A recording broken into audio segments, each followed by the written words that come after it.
तपली कितना राचा कि इंगा तो कुन बोले खानेगा के खंजल को चुकी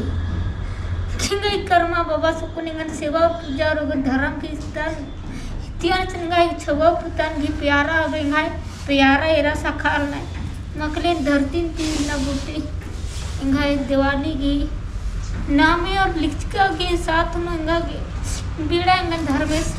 पार नानालिस मगुरेंगा ना हाथ ला को योन बाचा सोरेंगा ये बगा कर्मा बाबास की दुआ तो रखूं जितना बाबास की सेवा पूजा तो रे नकुनी जान किरान औरेंगा ये बगा खून और बाकी औरेंगा इंदा तपलिक दो माखाइन खांदरा मा चिचकेंगा परिवार से 9 मिनट भी और इंदेंगा तपलिक इंगा शरीर नु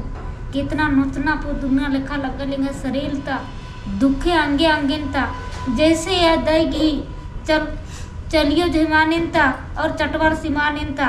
और उसको सिमानेंता देवता पिता रेंगन सहाय चिच्चा और इंदय गया ये कथन मिंजा नौंदा निंगा के दिल नु मन नु